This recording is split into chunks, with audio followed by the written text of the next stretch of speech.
Hello and welcome to another exciting episode of the Brain Ladle Trivia Podcast. I am your host, Green Belt Davo. With me, as always, in this kumite of trivia knowledge, minutia mastery. You like that? I like what you did. Wow. Was that on the spot? That was on the spot, baby. Have you been reading Dr. Seuss again? I will not, cannot answer that. Mm-hmm. I will not, cannot in a hat. Not on a boat? Not with a goat. With me, as always, is Blue Belt Andy. Hello, ladle brainers. Brown Belt Kels. Good evening.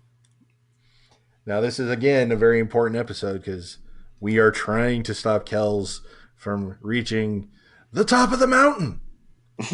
We're trying to stop him from becoming a black belt and challenging Sensei Neil. How's everybody doing? Well, I got to be honest. I'm focused, Good. laser focused. My prediction for tonight is pain. Who's? Possibly his. No. So, Sensei, what is the topic? What are the rules? Let's get a show going. Well, before we start, I heard some interesting things this week that I wanted to share with everybody. Last week was our Cars episode, and there was a question about the DeLorean, and part of the question was something about the owner being set up for a cocaine deal or something like that. Yes. And one of my favorite podcasts out there is called The Dollop. And it's a couple of stand-up comedians, kind of improv guys, who take an interesting story from history, and they kind of tell the story and ad-lib a bunch of stuff. It's really funny. Definitely not family friendly. They swear a lot and have a lot of adult situations, you might say. Okay. But not this most recent episode, but the one before that was all about John DeLorean and his insane life that he had. And it was very interesting. And like I said, it's a very funny podcast. I recommend it if you're at all interested in John DeLorean.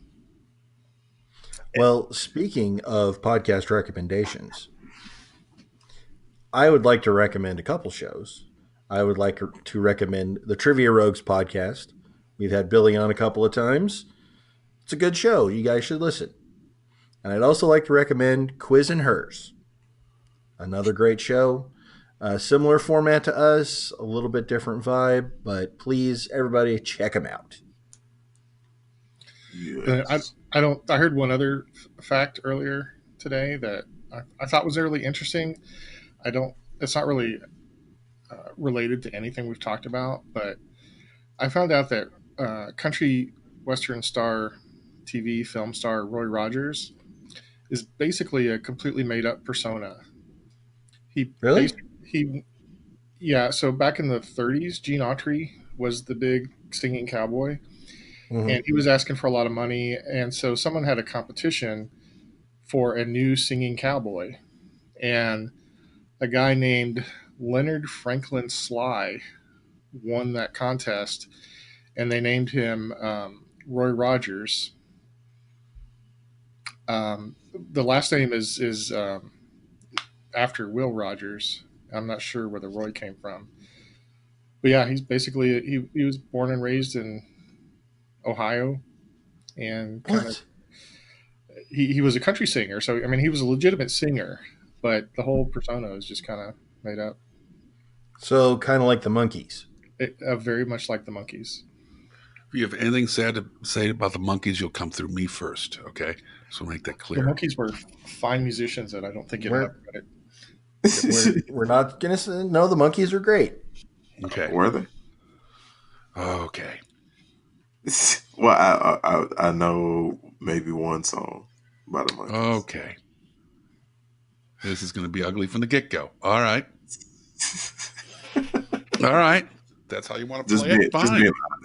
Gloves are off. Gloves are off. Why did Taking you off the bother gloves? putting them That's a good point. It is spring. You don't need So you probably want to get started with the show now that I've wasted a lot of time. Let's not never waste a time with those trivia nuggets. And Andy needs to vent this anger. So let's get it out of the way now, so I can have a fun, family-friendly show. Have you vented enough, Andy? I'm good. Okay. I'm ready. So here's the rules. Every week we have a theme, and within that theme we have 6 categories. Each category has 4 questions. Each question is worth 10 points each.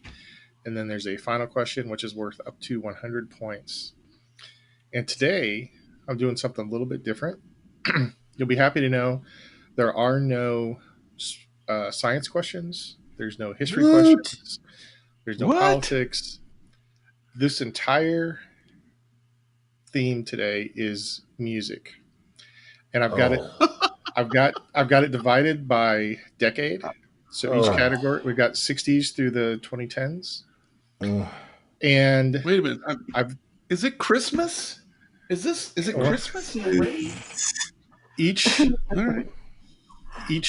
the decades, I've got at least one rock song, one R&B / rap song. I know those aren't really the same genre, but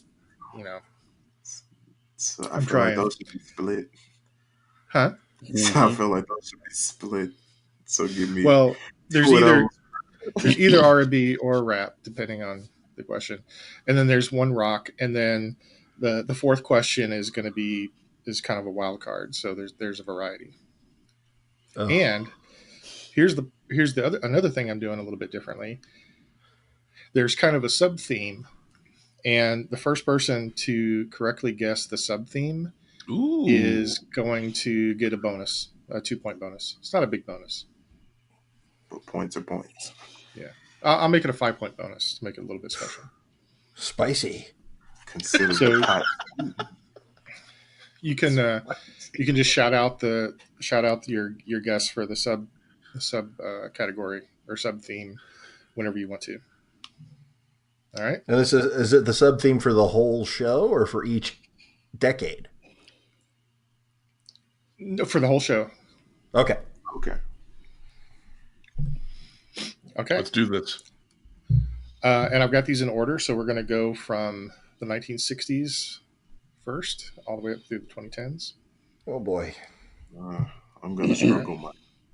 Well, so I thought that what I'm kind of hoping is going to happen is that some people will have an advantage early on, and then other people will have an advantage as we get deeper into more recent music. But we'll see. I don't know if it's going to so. work out. I think what you're saying, Sensei, is that old people eat dinner first, young people eat later, right? It's basically. I mean, I didn't put it that way. No. But you're not wrong. There's some subtext there. I have to go to bed before Matlock comes on, so if we could get started. All right, category 1 is the 1960s. Question 1. The song Divorce reached number 1 on the country charts and 63 on the Hot 100 charts in 1968. Who was the singer who was no stranger to divorce herself, including one divorce from country legend George Jones? Oh, locked in. I'm locked in. I have no idea. Sure. I'm locked in. All right, Kels. I guess Loretta Lynn. Andy? Tammy Wynette. Davo. Tammy Wynette. Correct answer was Tammy Wynette. Question 2. Signe Anderson was the original singer for Jefferson Airplane, but was replaced after the release of their first album. Who was her replacement? Locked in. Locked in.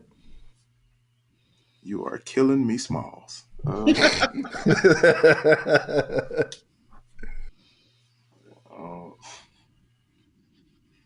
Could I get the question one more time? Signe Anderson was the original singer for Jefferson Airplane, but was replaced after the release of their first album. Who was her replacement? Okay. Top-notch first name, by the way. Was it Signe? Signe, Signe. Oh. She didn't get along with their manager, and so she actually had a clause in her contract that she could leave for whatever reason without having to have any more ties with the band. What? She had a get out of jail free clause Yep. in a contract. That's pretty rare. Exactly. I wonder if she regretted it afterwards because I would imagine so. most people have heard of her replacement, and not many people have heard the name Signe Anderson. I would definitely argue, though, that her replacement had a significantly stronger voice and was one of the reasons why they became so successful. And she brought a couple songs to the table that they didn't have. She did two of their best songs. Yeah. So I think that's apples and oranges. Is somebody to love one of those songs? I'm not saying anything else until you answer. No, I don't know the answer. I'm locked in. I'm sorry. I don't know the answer at all. This wasn't going to help me. Grace Slick. Davo? Grace Slick. And Kels, that was a punt? No, I didn't punt. I went with Jefferson Airplane. Didn't they change names like a couple times? Didn't they just become like Jefferson Starship and then just Starship? Yep. Starship. So I guess that the name of the singer would just be Anderson. To follow the theme of the band. The correct answer was Grace Slick. And Andy's right. She brought White Rabbit and Somebody to Love from her previous band, and those both became pretty major hits. Was legendary songs. Was a previous band like Jefferson Hot Air Balloon or I think the band was the Great Society. I believe you're right.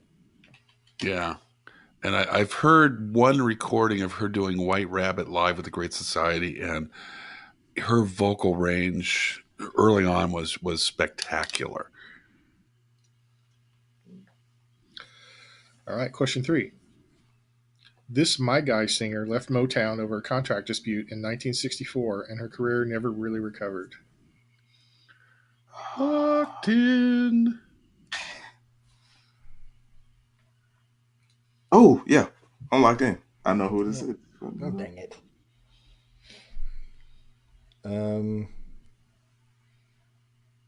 I can hear the song in my head. Oh, man. Oh, piffle.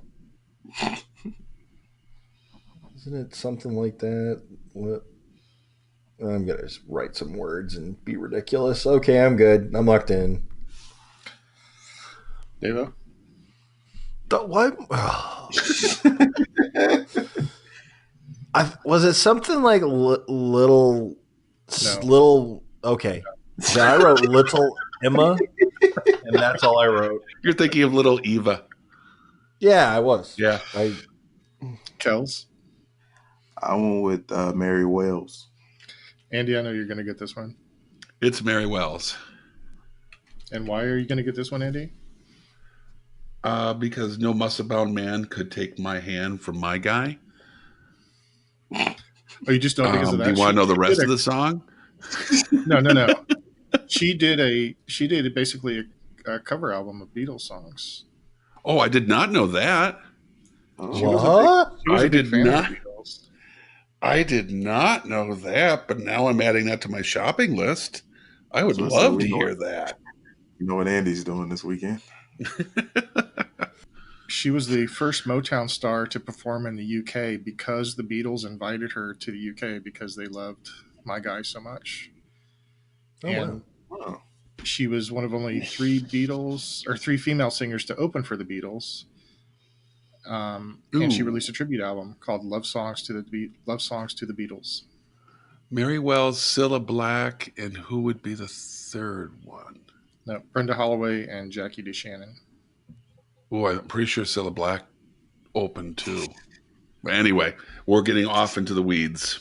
We certainly are. As you often do with the Beatles. Yeah. All right, question 4.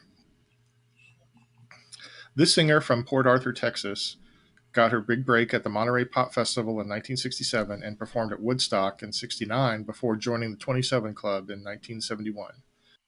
Locked in. For a bonus, name the band she performed with at Monterey. I'm locked in. I'm locked in too. Kels? Well, I have no idea on the band that she performed with, but I think it's Janis Joplin. Davo? Janis Joplin and the band. I got so many. I got all mixed up in the noggin, so I just wrote Country Joe and the Fish. Andy? Janis Joplin, and the band is Big Brother and the Holding Company. I know it was a company, but I was like, package company? That doesn't make sense. That is correct. It was Janis Joplin and Big Brother and the Holding Company. All right. At the end of round 1, we've got Kels with 20, Davo 30, and Andy with a perfect 42, to no one's surprise. Yeah. Look at you. Yeah, but we're moving away from my sweet spot with every category. Oh, shut it. Come on. All right. Let's move to the 70s. Question 1. Despite never winning a competitive Grammy and being the lead in a financially failed musical movie from 1978, this singer is ranked twice on the Billboard All-Time Greatest Hot 100 list, at 16th as part of a group and 26th as a soloist. Locked in. What? Could you repeat the question again? I am lost. Okay, I'll rephrase it. This person never won a competitive Grammy. Right. She was in a financially failed movie musical from 1978, but she's ranked twice on the Billboard All-Time Greatest Hot 100 list, 16th as part of a group and 26th as a soloist. Okay, I'm locked in. This feels very tricksy. Oh, but was it a failure? No. Was it? I have a guess, but I take umbrage with the use of failure. I'm locked in. Okay. Andy, what's your answer? Well, all right. In 1978, you would have had, it was a big year for pop musicals. You had Grease, you had the Bee Gees' Sgt. Pepper, and you had The Wiz. And even though you could make valid arguments that both Sgt. Pepper and The Wiz had flaws, I wouldn't call either one of them failures. And of course, Grease was awesome. I don't like it, but everybody else did. So then I'm going to it's a female and somebody who hasn't won a competitive Grammy, but in the Hot 100 as a band and as a solo artist. And that tells me the only connection I can make out of those three musicals would be Diana Ross. But if you're suggesting The Wiz is a failure, you and I are going to have words. How do you define failure, Andy? If it made a lot of money or not? Well, I specifically said financial failure. Financial failure. Maybe in that case it was. I would say that the Bee Gees' Sgt. Pepper was a worse movie than The Wiz. In that respect, artistically, I would much rather sit down and watch The Wiz out of any of those three movies. Okay. Davo, what's your answer? I said Diana Ross, and I just did a quick search on The Wiz. Its Rotten Tomatoes score is 44%, so it was not well received by critics or audiences. Okay. Kels, what's your answer? Diana Ross of Diana Ross and the Supremes. Correct answer is Diana Ross, and the movie was The Wiz. There were a lot of reviewers thought Diana Ross was really too old to play that part. The only one person said it was too scary for children and too silly for adults. I do remember it being scary. I don't remember it being scary. Well, when I first watched it, I was much younger than you. The only person that really got positive reviews was Michael Jackson as the Scarecrow. It was being compared to blaxploitation movies also. Oh, I wouldn't go there. It was being talked about at the same time because it was one of the first. It was all black cast anyway. You all got it right despite any flaws that might be in the question. It was a good question. That was really challenging because when you said failed musical, I immediately went to the Bee Gees, and you started talking about female artists. Was like, no, and I was really baffled there. As soon as you said solo artist and with the group, I was like, yeah, I know who this is. That's why I started thinking about Diana Ross. It's really shocking she never won a Grammy. Yeah, that part, like, it was like that shocked me, but I was still gonna go with it. I mean, she did get a lifetime achievement, but not a competitive Grammy. Yeah, I was still going with the boss. All right. Speaking of Grammys, question 2. Don't It Make My Brown Eyes Blue earned a Grammy for this long-haired country singer, and for a bonus, name her 3-time Grammy Award-winning sister. Her sister would be Locked In.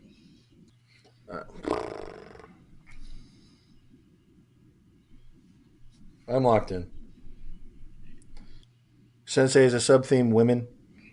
It is. You win the bonus points. Oh, I forgot about the sub-theme. Woot! Totally. And as soon as you said women, I just looked at my answer sheet like, son of a... It's all ladies. I'm locked in. Okay. You sound so excited, Kels.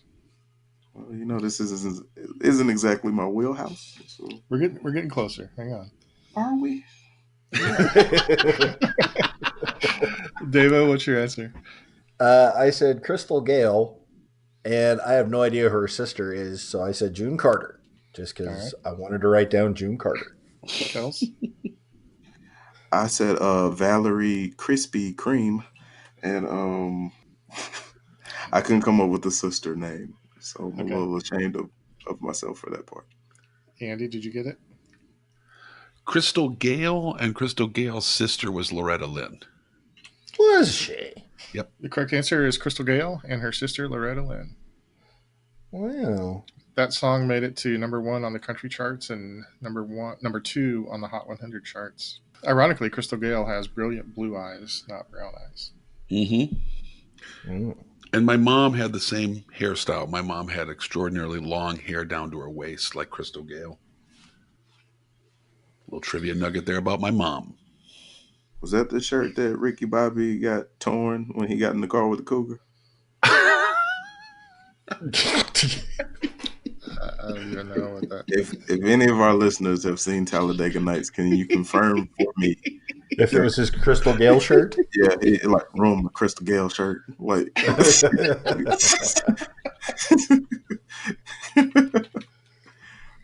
all right, question 3.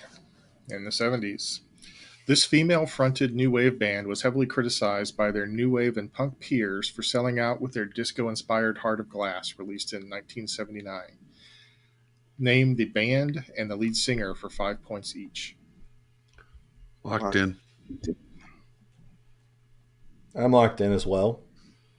Okay. Let's start with Davo. Blondie and Debbie Harry. Okay. And Kels? Blondie. But I did not know the lead singer's name. Okay. And Andy? It's Blondie and it's Debbie Harry. It was Blondie and Debbie Harry. Miss Harry, if you're nasty. Andy hadn't missed a question yet. I did. Realize that, right? Stop talking about it. No, I'm going to talk about this all game.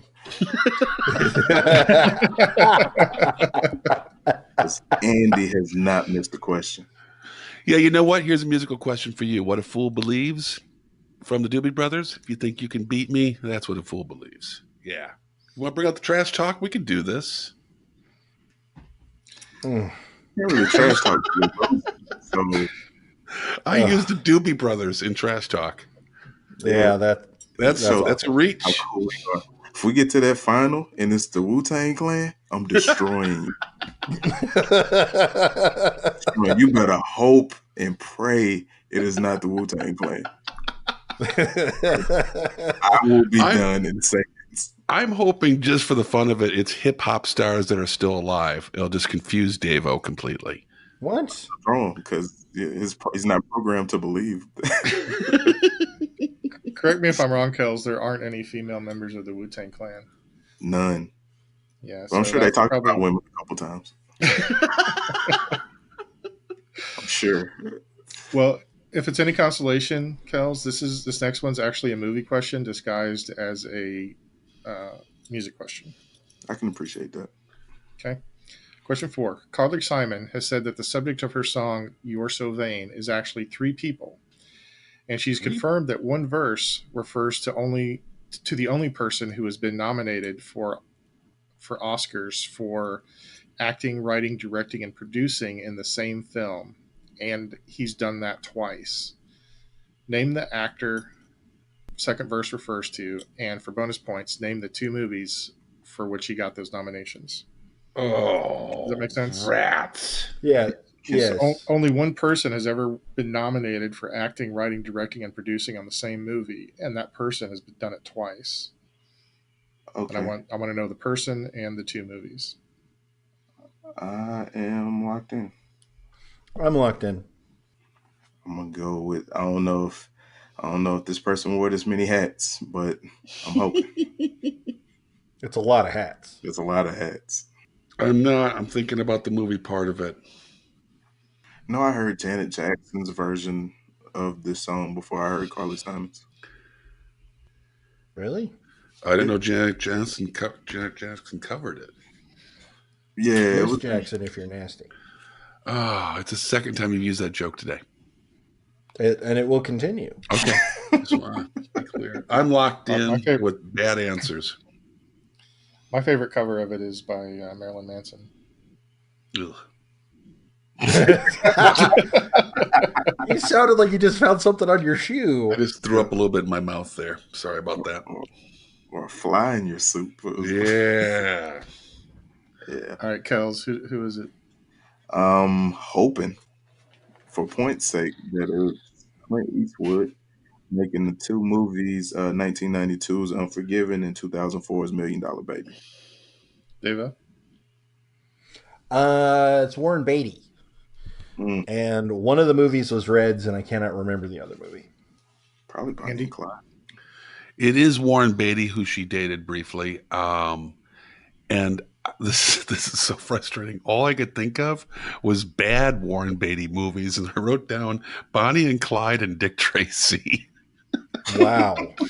I know, it's like the 2 movies he'd like. Well, also I remembered Heaven Can Wait, but that was such a bad movie. I knew that wasn't even anywhere close. Like all I could think of was like super bad Warren Beatty movies. What about Bugsy? Was that critically acclaimed? Ooh, forgot about that one. No. Yeah, maybe, but it was garbage. Hey, would you guys like to hear the answer? Yes. Yeah. The correct answer is Warren Beatty, who actually thinks the entire song is about him.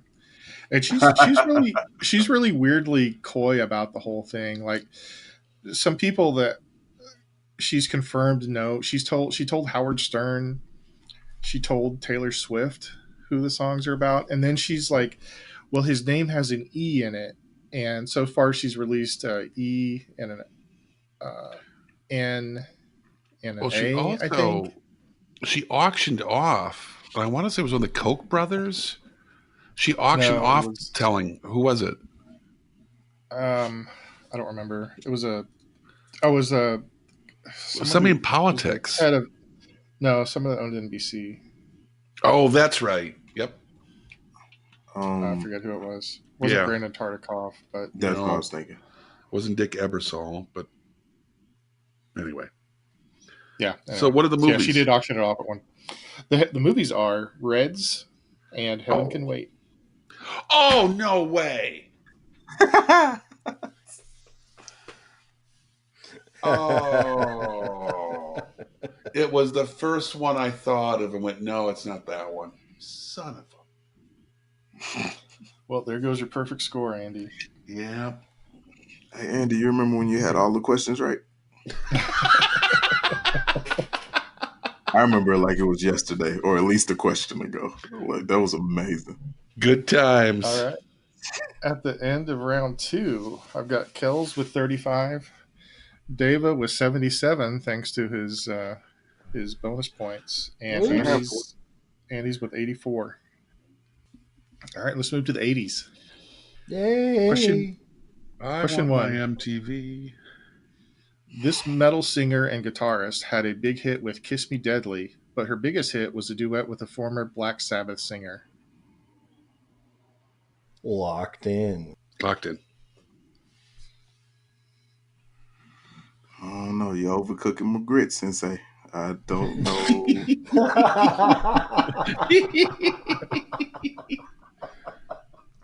I have never heard that before in my life, and I love it.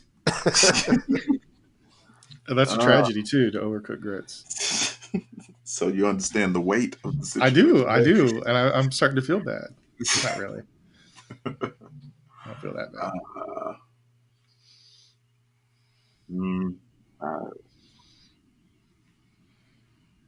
All right, I'm locked in. Davo? Lita Ford. Andy? Lita Ford. And Kels? Joan Jett. Ooh, you're closer than you realize. They were both Lita Ford and Joan Jett were in the Runaways in the 70s, but Lita Ford went on to do a little bit of more heavy metal stuff. Oh, man. Joan Jett stayed a little more punky. Question 2. This country singer had a hit with "I Was Country When Country Wasn't Cool" in 1981. I don't know if she ever sang it on the variety show she had with her sisters. I'm locked in. Oh, yeah. Thank God for the second part of that question. That was the clue. You didn't know the answer. I've never heard the Kels, song. that was the clue part. Oh, bless you. You know, we had clues in these things. I might have done better. I'm locked in. Okie doke. Let's start with Kels. I said Winona Judd because I can't think of anybody else with sisters in the business. I don't even know if she has sisters in the business. I just know it's more than one Judd. I thought the Judds were a mother-daughter thing. Yeah, they are. Oh, that's it? Yep. Yeah. Mom and daughter. Well, Ashley Judd is a fine actress. I like her in Double Jeopardy. Barbara Mandrell. Davo? Barbara Mandrell. Correct answer is Barbara Mandrell. I had almost forgotten about the Mandrell sisters. They were quite popular at one point. Question 3. Cynthia Johnson was the lead singer for this band, which cemented its place as a one-hit wonder for their song Funky Town, which hit number 1 on the charts in 28 different countries. It is about time. Locked in. Come on. About damn time. Are you looking for the band name? Who sang Funky Town? Okay. Make it a little bit shorter. Okay. Locked in. Dang it. Yeah, now you get to see how it feels. I am locked in. Davo. Tapow. Is that your answer? Yes. I don't know if you made it up or if that's a real thing. It's a real thing. Andy? Won't you take me to Lip Sync? And Kels. Lips Incorporated. You know, it wasn't until you just said that, Andy, the first time that ever clicked with me that says lip sync. Yeah. Is that intentional? Yeah, I always presume so. It's a pun. Because they never spelled out as incorporated. It's always Lips Inc. It never occurred to me before. That's wow. I dig it. That's that's correct answer, by the way. All right, question 4. Everybody knows what the first video on MTV was, right? Mm-hmm. Yes. The second video was "You Better Run" by Patricia May Andruski. I can spell that if you want to. But luckily for us, and probably for her career, she used her married name. Who was it? I did not know about her original name, but I knew she was the second video, and I am locked in. I have a guess. I'm locked in. I'm locked in. Kels? And you say her name was Patricia, correct? I did say that. So I went with Pat Benatar. Davo? Pat Benatar. And Andy? Yes. Pat Benatar. Correct answer is Pat Benatar. So I was looking at this list of the first 25 videos played on MTV. It's pretty interesting. You go, like some of them I've never heard of. So after Pat Benatar's Rod Stewart, and then You Better You Bet by The Who, and then there's something called Little Susie's on the Up by a band called PhD. I looked that up. I never heard that song before. Don't know Never that. heard of it either. Then there's something by Cliff Richard, who was a easy listening British star from the 60s. There's 2 Pretender songs. There's 2 REO Speedwagon songs, Styx, The Split Ends, Robin Lane and the Chartbusters, and Todd Rundgren, Iron Maiden. I think there's another Rod Stewart. It's just a really interesting list. There's a Phil Collins song in the air tonight, Robert Palmer. Split Ends, by the way, you guys all have heard of the Split Ends, but by a different name. The band had a change up after that album and became something else. Anybody know? Crowded House. Very good. The Finn Brothers. Yeah, I like the Finn boys. Oh, I like Crowded House and I love the Split Ends. Mm-hmm. You could have made up that whole thing and I would believe it. No idea. Don't dream it's over. Well, they were all, hey now. They were also from New Zealand, which is also noteworthy. All right, at the end of round 3, I've got Kels with 55, Davo with 107, and Andy 124. It's anybody's game. Let's move on to the 90s.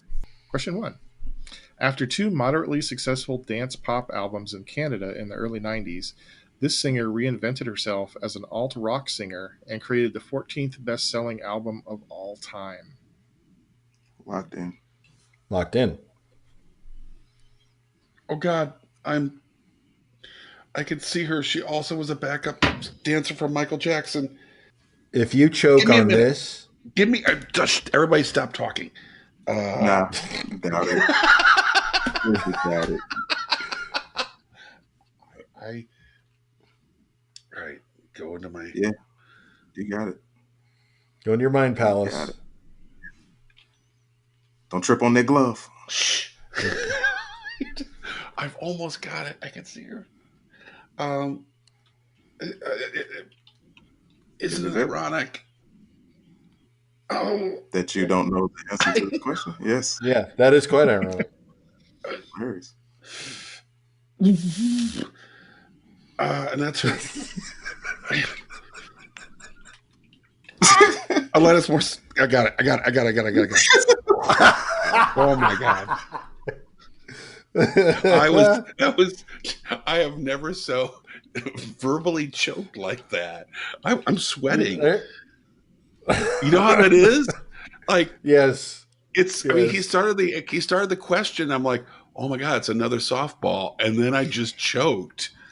All right, let's hear the answer, Sensei. Kels. Alanis Morissette.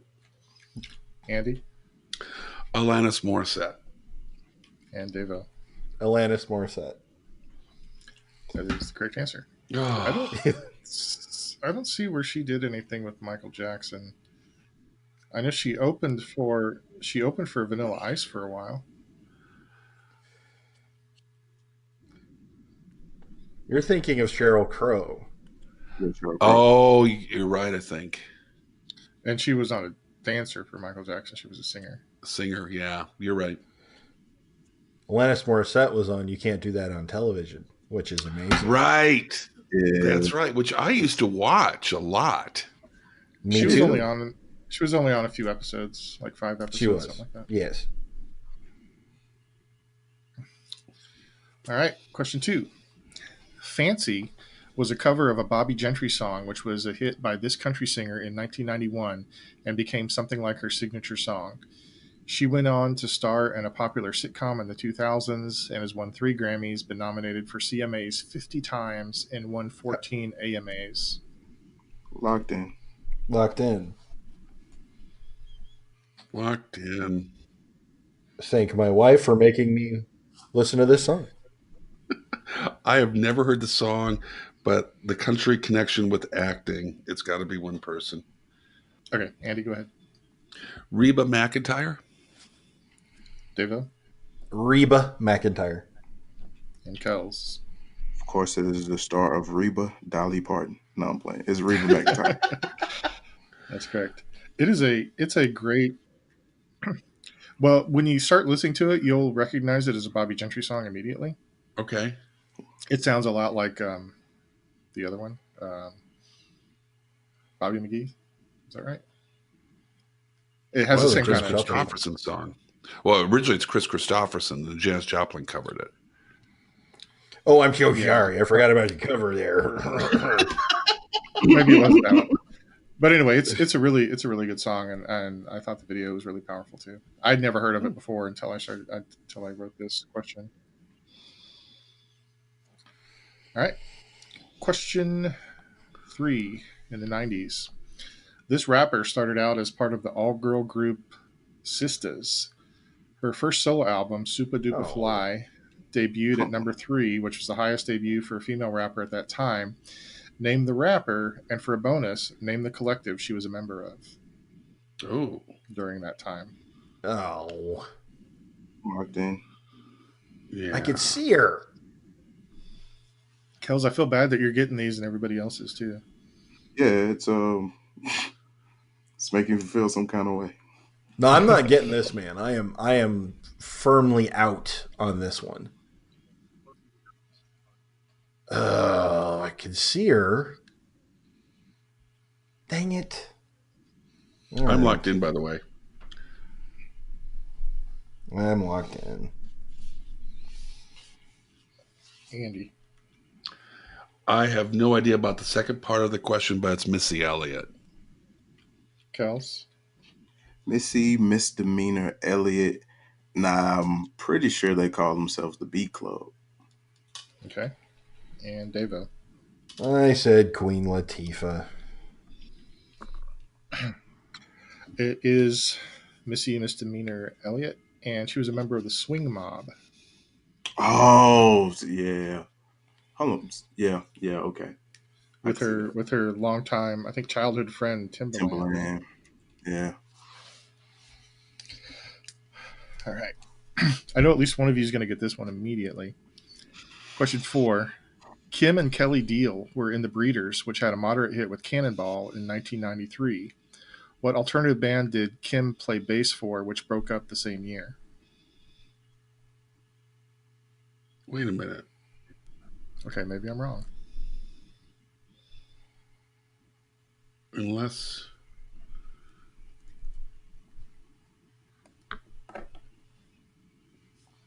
Oh. But technically... I'm so embarrassed. Are you going to do that? Are you going to do the technically? Yeah. Okay. Yeah. I'm locked in. This is embarrassing because, well, I'll explain. I'm locked in. I don't think there's anything embarrassing about either of these bands, so I'm not sure what you're. No, there's an embarrassing thing why I was so hesitant. Locked in. Okay. Davo. I was first thinking the Melvins, but I immediately was like, "Oh my God, it's not the Melvins." And then I corrected to the Pixies. Andy? It's the Pixies. And I was embarrassed about this because honestly, and I'm going to lose a lot of credibility as an audiophile here, I despise the Pixies and I despise Frank Black. There, I said it. I don't understand the attraction. I even went and saw the Pixies live. Still didn't like them. But I like her songs in the Pixies.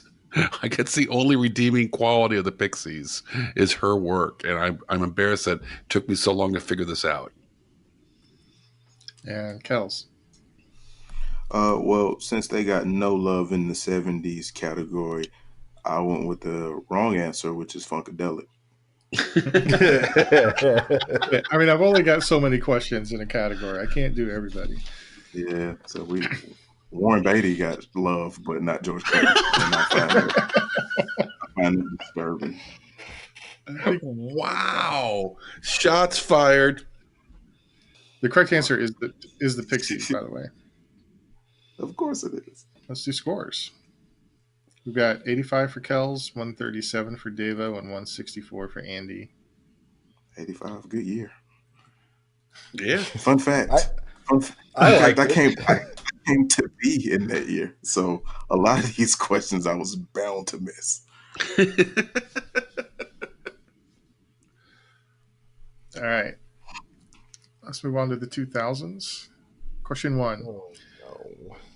This rapper and actress had her first #1 single in 2001 with Family Affair and is one of the most successful female artists of all time. Because I know who I want to put, but I'm surprised by the second part of this question. I've got it. I've got a hint if you want me to. Please. Okay, so no hint. Oh, come on. Hell no. Y'all up by like 40, 50 points. No. There's no mercy right now. You're giving me no quarter in these games, sir. So I'm really uncomfortable with my answer because I feel like I know the song and the artist, but I can't believe this artist is as big and selling as you're suggesting she is. But we'll see. I'm gonna punt. Right guy. Hang time. All right. Let's start with Andy. Mary J. Blige. Davo punted, and Kels. Don't need no hateration, holleration in this dancery. Mary J. Blige. But she is not a rapper. And she's not the most used. The second part of the question was one of the most successful female artists? Uh-huh. Really? Like Mary J. Blige has got classics, but I can't let this question pass by without shouting out my old roommate, Jay Jordan, who hates Mary J. Blige. I just wanted to throw. So Jay Jordan knows for you. I know you. I know you don't like it, but yeah, the answer is Mary J. Blige.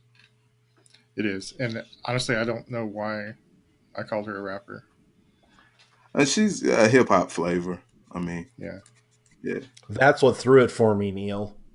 Is it? Is that right? Totally. That's what threw it for me. That's the reason I didn't know who it was. 3%.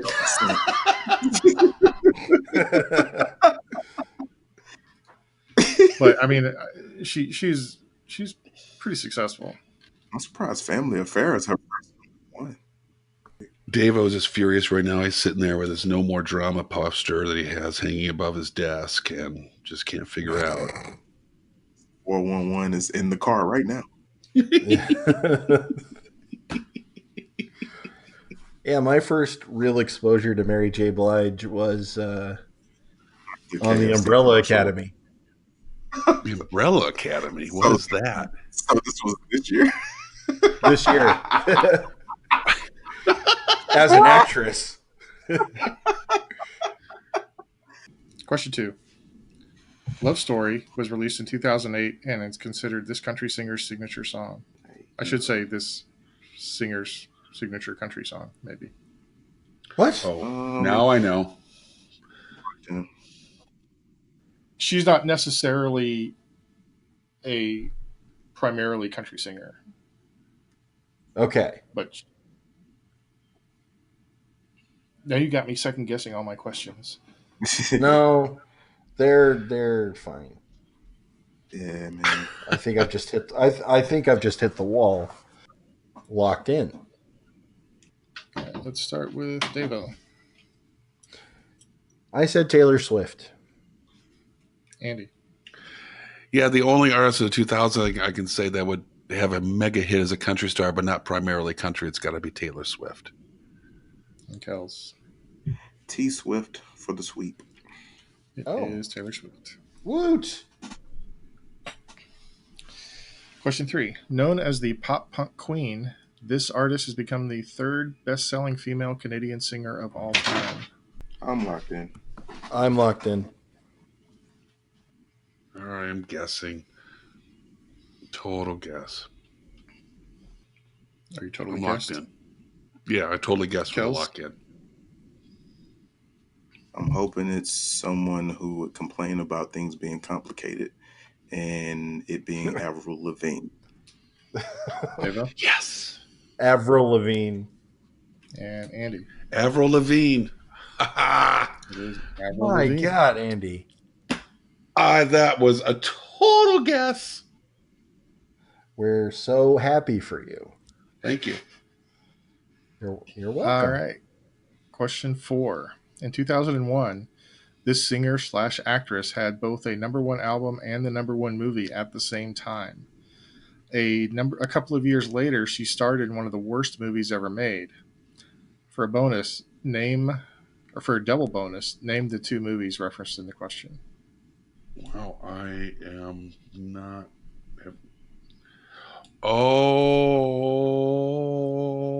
What is her name? I know what the worst. I know what the worst movie is. That's the only part of this I know.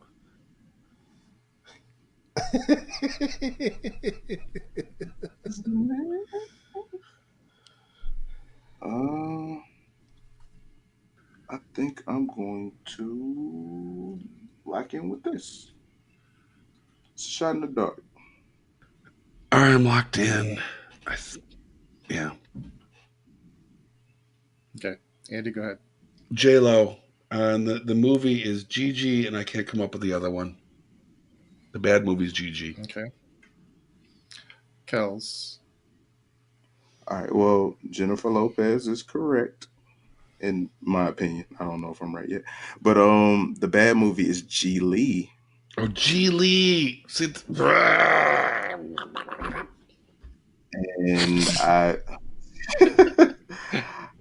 And I could not think of, because Selena would have been too early for 2001, so I couldn't think of the second movie. Okay. Davo. I said J-Lo, and I wrote down Selena, and then I went, and the bad movie was Geely. The correct answer is Jennifer Lopez, and obviously the bad movie is Geely. Andy, I don't know, man. If Gigi weren't actually a different movie, then yep, Gigi is a completely different movie. I mean, obviously I didn't think she was in Gigi, but yeah, I gave you the wrong title, and that's legit. I will not accept a point for that. And the other movie, you may. Is it made? I couldn't think of it until now. What is it made in Manhattan? No, okay, that was a little bit after The Wedding Planner. Wedding Planner. Wedding Planner. Oh, would not have gotten that. So I mean, that just means that it was the most popular movie that week. It doesn't mean it was necessarily a great movie or anything. So. Yeah, I mean, it did feature an Academy Award winner. Okay. Oh, that one. All right. There's one round left, and our scores currently are 127 for Kels, Davo with 169, and Andy at 204. Laughable at best. All right. Well, I don't know if this makes you feel any better at all, Kels. But Andy is going to have to be absolutely perfect, including the bonus, to beat your wrestling score. perfect from here on out. Yeah. Yes. He's got. Well, I mean, at least for the regulation, he scored 245. You scored 245 in the wrestling. I never thought about that in our record book. Yeah, Kels has that record. I never thought about keeping track of records, but that's awesome. So let's see how Andy does. Yeah, in the Question weaker. One. Yeah. Now I'm regretting the very last question now, but because it's a gimmick. Well, you'll see when we get to it. Question 1. Girl Crush is a song that won 2 Country Music Awards and 2 Grammys for this group in 2015. Fronted by two female singers. What? I'm locked in. Okay, I think I'm going to go with this.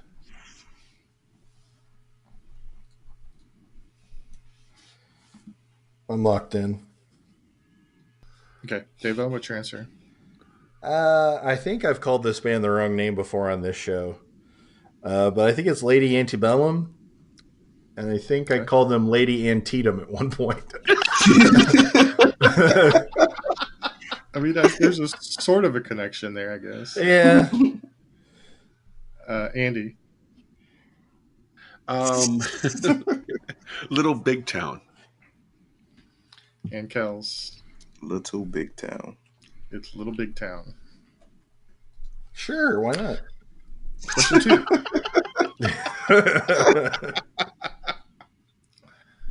Question 2. This foreign-born singer has had more number 1 hits in the 2010s than any other artist. Who is she? And for a bonus, what is her native country? What? No. I don't have a clue. Wait a minute. Oh. I'm locked in. I'm locked in too. Kels? I went with Adele, and she's from England. Andy? Yeah, for some reason, when you said foreign-born singer, I was thinking somebody that English is their second language and was baffled. But then it hit me like, no, of course not. It's Adele. And Davo? I went with Rihanna, and she's from Barbados. Ooh. Yeah. The answer I have is Rihanna from Barbados. Oh. Really? And the perfect game is lost on Riri. Oh. Bad girl Riri. My bad. This ruins our chances, I understand. Okay. Question 3. This woman's first single was released in 2014 and hit number 1 in 58 countries. Her songs frequently touch on topics of body image and empowerment. What is her name? I'm lost in. I'm lost in. You lost? Wow, Freudian slip much? I'm lost in. I keep saying it. I'm locked in. I am locked in as well. I am locked in as well. Kels? Megan Trainor. Andy? Lady Gaga? Ooh, better Megan answer. Trainor. Correct answer is Megan Trainor. Rats. See, this is the collapse right here. The typical Cubs. Looking strong, and then you get right around the All-Star break, total collapse. This is not the All-Star break. There's one question left. All-Star break in September now? I've been here. That's all I'm saying. I wish I'd spent a little bit more time coming up with this final question because it's a little bit weak for the category, but it's what I've got, so we're going to go with it. Okay. The 2010s connection is that this person died in 2019. What? So Daryl Dragon died in 2019. He was half of a popular musical team. Who was the other half of that duo? Locked in. Oh, okay. I'm told. Yeah. All right. Sure. I think I'm gonna. No, I hate this. All right, I'm locked in. Yeah, why not? I'm not in serious contention, so sure, I'm gonna lock in with this. All right, Davo. I went with Captain and Tennille. I said, who's the other half of that duo? Tennille. Kels? I don't feel as bad anymore because Thanks. I was thinking duo, and the first one that came to my mind was Captain and Tennille. So, and don't get me wrong, I don't mean it this way, but I'm hoping that it was the captain is the one that's no longer with us, and I went with Tennille. Okay. Andy? I'm hoping it's not. Well, first off, I've always felt like the theme song for our crew here should be "Love Will Keep Us Together," and the answer we're looking for is Tony Tennille. The captain is dead. Daryl Dragon was the captain, and his partner was Tony Tennille. Yay! All right, the final scores are Kels with 157, Davo with 201, and Andy with 224. So, our final question today. I have a list of, I think, the top 21 female Grammy winners.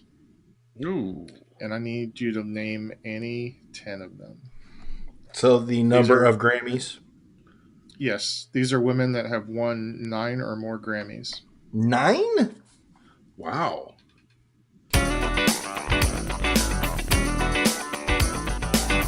Okay, Kels, tell us your list. Okay.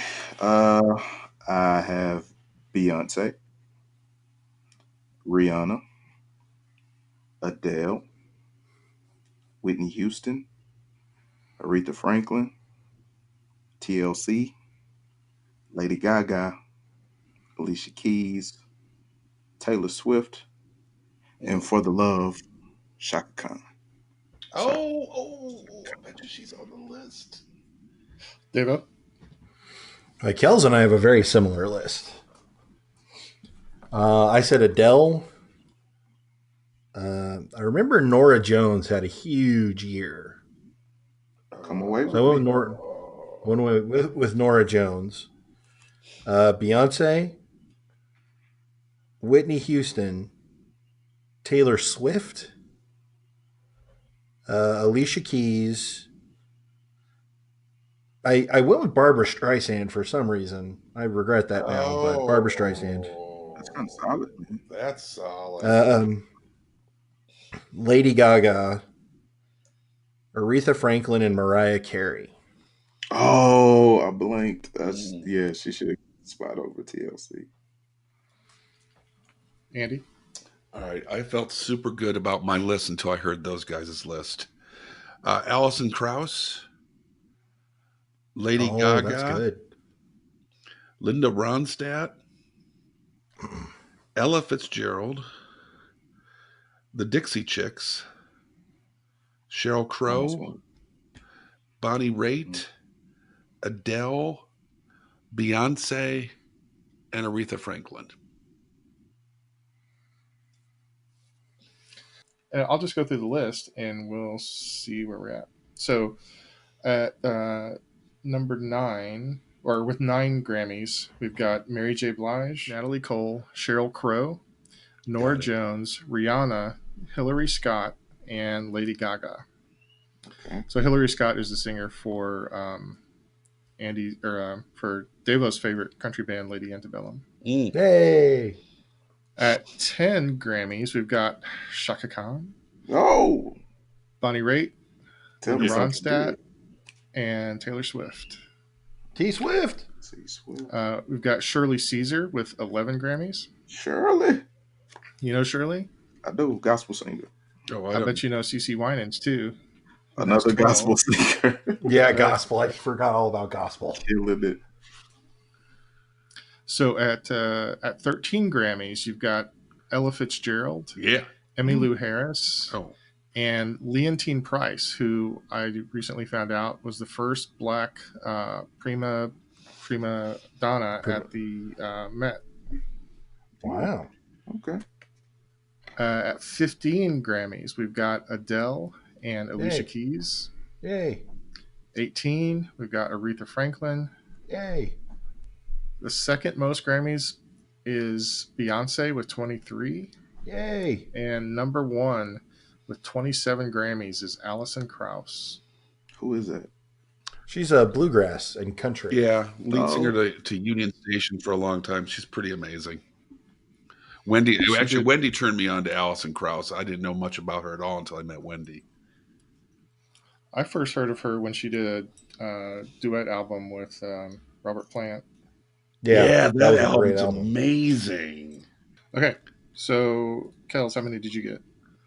I have 7. No, sorry, I have 8. Okay, that brings your score up to 237. You are currently in the lead. Yeah, that's gonna fall very quickly. Davo. I have 7. That takes you to 271. Now you're currently in the lead. And Andy? I have 9. Final scores, Kels 237, Davo 271, and Andy 314. Man, that was a great game, y'all. Wow. Way to kill it, Andy. Kels, you have nothing to feel bad about. You scored over 200 points. We all did very well in that game. Unfortunately, that beat Kels' all-time score in the wrestling. He only got 6 in the final, so he ended up with 305 in the wrestling category. So Andy beat his final score by 9 points. So not only was that that was the best, highest scoring game we've ever had. Wow. Yeah, I feel like wow. Using this format, I think we might have had a higher one when we had the betting format at the end, but right in this Kumite, this is definitely the highest. That was an outstanding performance in the Kumite. I am very, very impressed, sir. Thank you. That was a lot of fun. You know, that makes you a purple belt. Finally purple rain. From all of us here at the Brain Ladle Trivia Podcast, this is sadly still a green belt, Davo, with purple belt, Andy. So long, Ladle Brainers. Brown belt, Kels. Talking about the greatest performance of all time, I think Andy's out of line. Yeah. And Sensei Neil. I don't have any fun quotes or anything tonight. I feel kind of down after this episode. I'm not really sure why. What? Is it because I won? I think that might be it. I was kind of hoping that we were going to crown a champion tonight, and well, it's not your fault. It's my fault. I'm going to do another wrestling episode next week. Signing off. Hello, all you good trivia people out there. If you like what you hear, I have exciting news for you. You can listen to this show on your favorite podcast apps, wherever that might be. Whatever floats your boat. You got any ideas, you can tweet us at Ladle Brain. If you're into the Facebook kind of thing, we're at Brain Ladle Productions. Also, YouTube at Brain Ladle Productions. Kind of redundant, but you get the idea. We also have a website, brainladletrivia.com. If you want to get us individually, there's Neil, there's Kels, there's Davo, and there's even an Andy fellow. If you're feeling generous, also have a Patreon. You know, if you can send us some ducats, it really help out the show. And that leads into us helping you. So help us, help you, and you be classy out there. Hope I'm out.